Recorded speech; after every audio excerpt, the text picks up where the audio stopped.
નમસ્કાર મિત્રો, તમે જોઈ રહ્યા છો શાંતિલાલ ઓફિશિયલ ચેનલ અને હું તમારી સાથે તમારો નાનો ભાઈ શાંતિલાલ.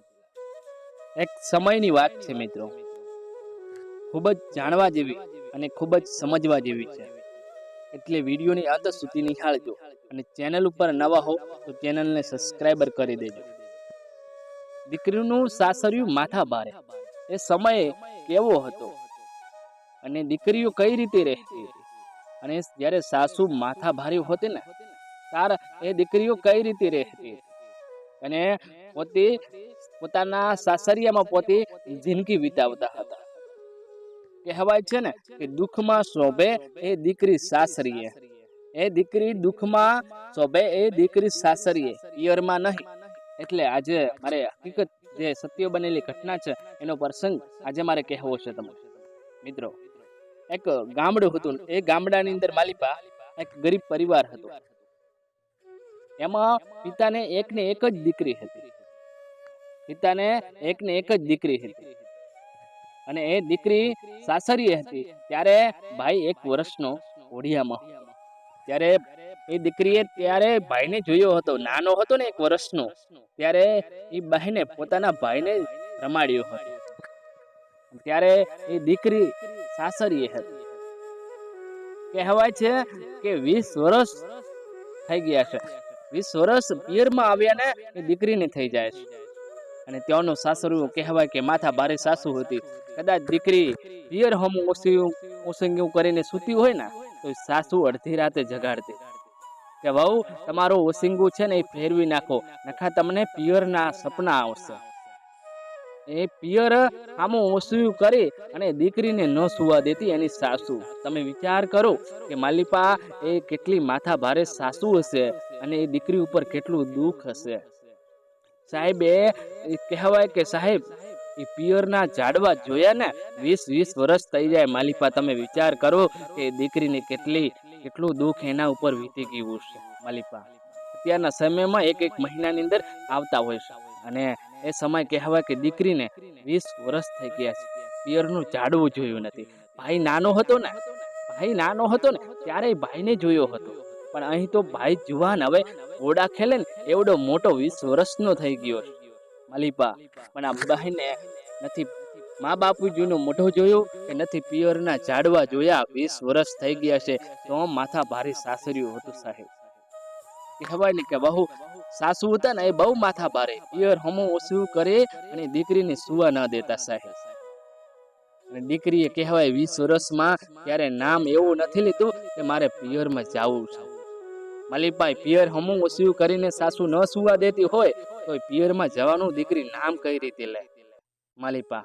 અને એના જે મા બાપુજી હતા એ ગામડાના હતા ને એ કહેવાય કે ગરીબ ઘરના સાદા ને ભોળા હતા. અને બસ પોતે કહેવાય કે પોતાને થોડા ઘરની જમીન હતી ને એ વાવી અને પોતાનું ગુજરાન ચલાવતા હતા. અને આ માતા પિતા એ દીકરી જોયા ને 20 વર્ષ થઈ ગયા હતા સાહેબ. દીકરી પિયરમાં આટો નથી મારતી કહેવાય. એટલે માલિપા જે કહેવાય કે એ ગામડાની અંદર રહીને થોડી ખેતી વાવી અને પોતાનું ગુજરાન ચલાવતા હતા મા બાપ. જ્યારે કહેવાય કે ભાઈની ઉંમર થઈ જાય, દીકરાની ઉંમર થઈ જાય, ઘોડા ખેલે એવડો એ દીકરો થઈ જાય, એટલે કહેવાય કે દીકરાના લગ્ન હતા. એ સમયની અંદર જે વરજાજો હોય ને, વરરાજો એને કહેવાય, એને ફઈ બહેનને મીઠું તેડું કરવા જતો. મીઠું તેડું કરવા એટલે માટે કે વરરાજો પોતે આમંત્રણ દેવા માટે જતા. ત્યારે કહેવાય કે દીકરાના લગ્ન હતા અને મા બાપુજીએ કહ્યું કે બેટા તું આપણી બહેન, તારી બહેનને તું આમંત્રણ દેતો હોય અને બહેનને તું તેડીને વહેલો આવી જજે પાછો. એટલે કહેવાય કે એ દીકરે કીધું કે બાપુ મેં તો ક્યારે બહેનનું સાસરિયું જોયું નથી, કઈ બાજુ અને ક્યાં છે. ત્યારે પિતાએ કીધું કે બેટા પૂછતા પૂછતા પંડિત થઈ જવાય. એટલે કહેવાય કે દીકરો કહેવાય કે વેલોનો જોડી અને કહેવાય કે બહેનના સાસરિયા તેડવા જાય છે. ભાઈને ભાઈ સાસરીએ બહેનને તેડવા માટે જાય છે. પૂછતા પૂછતા કહેવાય કે જ્યાં બહેનનું સાસરિયું હતું, જ્યાં બહેનનો ચોપો હતો એની બાજુમાં કહેવાય કે ઝાડ હતું અને વિસામો ખાવા માટે એ વેલણું અહીંયા છોડેલું હતું અને ભાઈ ત્યાં બેઠો હતો. અને કહેવાય કે એની બહેન હતી અને એની સાથે 5 સહેલીઓ હતી. એ પાણીડા ભરવા જતી હતી. એ પાણીડા ભરવા જતી હતી અને કહેવાય કે દેરાણી આ બાજુ જેઠાણી આ બાજુ ને વચ્ચે હતી ને એ એ ભાઈની બહેન હતી. ને હંમેશા એટલું યાદ રાખો કે દુઃખ હોય ને એ વચ્ચે વાળાના જ હોય છે. એટલે આ જે દીકરી વચલી હતી ને એ દીકરી હતી ને એને બહુ દુઃખ જ હતું. એટલે કોઈ અજાણા માણસ ત્યાંથી નીકળ્યા અને એ ભાઈને કહ્યું કે ભાઈ રામ રામ. અને એ ભાઈ એટલો બોલ્યો કે ભાઈ રામ. ત્યારે આ વચલી દીકરી હતી ને એ કહેવાય કે ઓળખી ગઈ. એ ભાઈને ઓળખી ગઈ હતી. બાપના આંખની અણિહારે આ દીકરી ઓળખી ગઈ હતી. માની આંખના અણિહારે દીકરાને ઓળખી ગઈ હતી.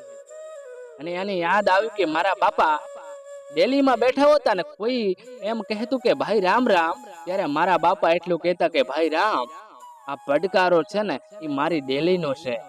આ પડકારો મારી ડેલીનો છે એટલે 100% મારો ભાઈ જ છે. પણ કહેવાય કે દેરાણી જેઠાણી બધા સાથે પાણીડા ભરવા આવી હતી. અને કહેવાય કે પાણીડા ભરવા આવી હતી એટલે ભાઈને મળી શકાય એવું નતું ને ભાઈને બોલાવી શકાય એવું નતું. એટલે કહેવાય કે ઝટપટ પાણી ભરી અને કહેવાય કે ઘરે જાય છે. ઘરે જાય કહેવાય કે એ ઘરે જાય આંગણાની અંદર દીકરી પગ મૂકે છે અને સાસુ બેઠા. સાસુને એટલું કહે છે કે સાસુમાં મને એવું લાગે છે કે મારો ભાઈ મને તેડવા આવ્યો હોય ને એવું મને આજ લાગે છે. ત્યારે સાસુ એટલું બોલી હતી કે બહુ પેલા પાણીના હે ને બેડા નેચા ઉતારી દો પછી બીજી વાત કરજો. ત્યારે એ બહેનને કહેવાય કે એને એટલો બધો આઘાત લાગ્યો હતો કે મારી સાસુ મારો ભાઈ મને તેડવા આવ્યો છે પણ મારી સાસુ મને નહીં મૂકે. એટલા માટે કહેવાય કે ટપ ટપ આંસુથી બહેન રડી પડે છે. અને એટલામાં કહેવાય કે વેણનો લઈ અને ભાઈ દીકરીના ઘરે આવે છે. અને ભાઈ આવીને બેઠો છે, ચા પોણી કરે છે. થોડી વાર પછી બહેનના ઓરડામાં ભાઈ મળવા માટે જાય છે. ત્યારે ભાઈએ કહ્યું કે બહેન, હું તને આજે તેડવા માટે આવ્યો છું. મારા લગ્ન છે અને મા બાપુજીએ કહ્યું છે કે બેટા તું બહેનને તેડીને આવ ને એટલા માટે બહેન હું તને તેડવા માટે આવ્યો છું. અને પૂછે છે કે બહેન તારે સાસરિયાની અંદર દુઃખ કે સુખ છે? તારે બહેન કેવું છે? ત્યારે એ કહેવાય બહેન એટલું કહે છે કે ભાઈ એ સુખ દુઃખ જોવા હોય ને તો આજની રાતો આજની રાતો એ સાસરિયામાં રોકાઈ જાઓ. અને દી આથમશે ને ત્યારે એ મારે દુખડાના પહાડો આવશે માલિપા. એટલા માટે કહ્યું કે ભાઈ તું આજની રાત રોકાઈ જા, તને બધું જોવા મળશે. ત્યારે ભાઈ કહેવાય છે એ રડી પડે, બહેન રડી પડે છે. ને ભાઈ કહે છે કે બેન તું ઝટપટ હવે તૈયાર થઈ જા અને મોડું થાય છે. ત્યારે બહેનને ખબર હતી કે મારો ભાઈ મને તેડવા માટે આવ્યો, મારા ભાઈના લગ્ન છે અને મારી સાસુ મને પિયર જવા નહીં દે. ત્યારે બહેને ભાઈને એટલું કહે છે કે ભાઈ સાંભળ, તું ભલે આવ્યો, તારા લગ્ન છે ભલે તું આવ્યો, મને બહુ હરખ છે ભાઈ, તને જોયો ને મેં ખૂબ મને હરખ છે, પણ હું ભાઈ નહીં આવી શકું. કારણ શું છે કે મારો એક નાનો દેર છે ને એ મારા દેરના લગ્ન છે અને આ ઘરમાં હું મોટી જેઠાણી છું. એટલે આ ઘરનો બધો વ્યવહાર મારે આંકવો પડશે ભાઈ. હું મારા દેરના લગ્ન છે અને હું એટલા માટે સાસર પિયર નહીં આવી શકું. અને બહેન કહે છે કે ભાઈ અને આ બધો વ્યવહાર છે ને એ મારા હાથમાં છે. એટલા માટે મારા દેરના લગ્ન પતી જશે ને એટલે ભાઈ અમે બંને માણસ પિયરમાં આટો મારીશું. ત્યારે અમારા દેરના લગ્ન પતી જશે ને ત્યારે અમે પિયરમાં આટો મારીશું. આ કોણ કહે છે? બહેન કહે છે. એટલે ત્યારે ભાઈ કહે છે, સુખ દુઃખની વાતો કરે છે. ત્યારે બહેને એટલું કીધું કે ભાઈએ એટલું કીધું કે બહેન આજે તારું દુઃખ મેં સાંભળીને મારાથી છે ને જોવા એવું નથી. બહેન તું પિયરમાં હાલ, ભાઈ બહેન ભેળો ભાવ પાર કરી દેશું. ભાઈ કહે છે કે બહેન તું પિયરમાં ચાલ, ભાઈ અને બહેન બને ભાવ ભેળો કાઢીશું, તું બહેન ચાલ. ત્યારે એટલું કીધું કે મારા વીરા, એ દુઃખ હોય કે સુખ હોય પણ દુઃખમાં એ દીકરી શોભે ને એ સાસરીએ શોભે ભાઈ, એ સાસરીએ શોભે. ને કહેવાય કે તારા બનવી વર્ષ થઈ ગયા છે, એ પરદેશ કમાવા ગયા છે અને એ આજ હમણાં ઘરે આવતા હશે. ત્યારે કહેવાય છે કે એ કહેવાય કે ઘરે આવતા હશે. આ ભાઈ બહેન જે સુખ દુઃખ ની વાતો કરતા હતા અને કહેવાય કે પછવાડે નણંદબાઈ સાંભળી લેશે. એ પછવાડે નણંદબાઈ આ બધું સાંભળે છે. નણંદલ એ એની નણંદબાઈ હતી ને, એ એની જઈને એને કહ્યું એની સાસુમાને કે આપણા મોટા ઘરની વાતો કરે છે, ભાઈ બહેન વાતો આપણા ઘરનું ઘર વગુવે છે. અને સાસુએ સસરાજીની સંભળાયું, સસરાજીએ એ જેઠની સંભળાયું, જેઠે દેરાણીની સંભળાયું. અને કહેવાય અંતે એ જે આવ્યો હતો એનો જે પરણેતર હતો એ કહેવાય કે દેરાણીએ એને સંભળાવ્યું છે. એટલા માટે એનો પતિ આવે છે માલિપા, પરદેશથી કમાઈ એનો પતિ આવે છે અને એને ખબર હતી કે આ દુઃખ છે ને એ નહીં જોઈ શકે, એટલે એનો પતિ અને આવીને બેસે છે અને કહે છે કે ઝેરનો કટોરો માલિપા આખો કરે છે. અને ત્યારે એટલું એ બોલ્યો હતો, કા તું પહેલે ને કા હું પહેલો, કા તું પહેલે ને કા હું પહેલું આ ઝેરનો કટોરો. ત્યારે માલિપા એ દીકરી એટલો બોલી હતી કે સાંભળ પુરુષ, કે હું દીકરા ન દઈ શકું કદાચ, પણ હું કોઈના દીકરા ન લઈ શકું, હું કોઈના દીકરા ન લઈ શકું. મારા બાપની આબરૂ મારા બાપની આબરૂ છે, મારા બાપની ઇજ્જત છે. હું એવા પરિવારની દીકરી છું. મારા મા બાપે આપેલા મને સંસ્કાર છે અને કદાચ આ કરું ને તો મારા સંસ્કારને ઠોકર વાગે. એટલે પુરુષ હું દીકરા ન દઈ શકું ને, પણ કોઈના દીકરા લઈ ન શકું.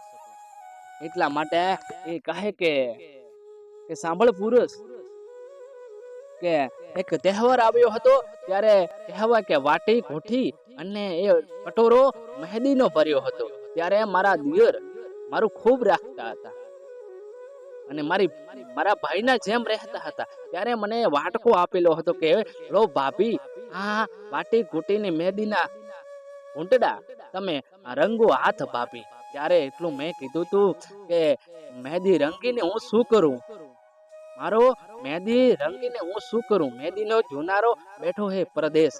ત્યારે વાટકો આવ્યો હતો.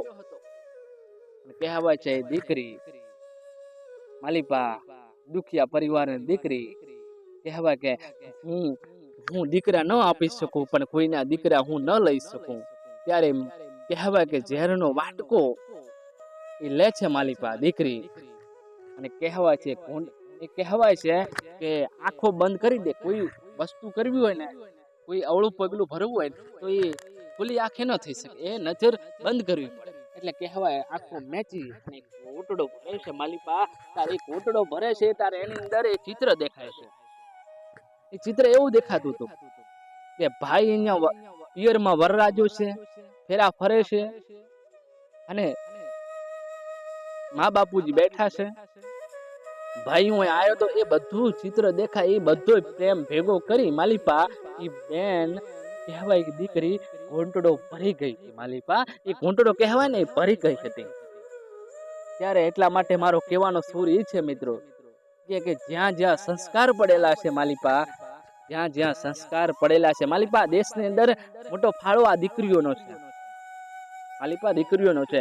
એટલે ઘણા બધી દીકરીઓના એવા ઇતિહાસ પણ છે, ઘણા બધી દીકરીઓ એવા કામ સારા કરેલા અને ત્યારે એના ઇતિહાસ બોલે છે સાહેબ માલિપા. એટલે કહેવાનો સૂર એ છે કે જ્યાં સંસ્કાર પડ્યા છે ત્યાં કોની માની તાકાત છે, કોઈની તાકાત નથી, દુનિયાની તાકાત નથી કે ત્યાં રોકી શકે માલિપા. એટલા માટે મિત્રો મને આ નાનકડો પ્રસંગ યાદ આવ્યો હતો એટલે મેં તમારી સાથે શેર કર્યો છે. અને માલિપા તમને ખરેખર આજનો વિડીયો ગમ્યો હોય તો મને જરૂર કોમેન્ટની અંદર જણાવજો, જેથી કરીને મને ખબર પડે કે મારા વિડીયો ગમે છે કે નહીં તમને. એટલા માટે મારી કહાનીઓ તમને ગમે છે કે નહીં તો વિડીયોની અંદર પહેલા કોમેન્ટ કરી દેજો, કોમેન્ટ કરી ચેનલને સબસ્ક્રાઈબર કરી દેજો. અને આવા પ્રકારના વિડીયો જોવા માટે મારી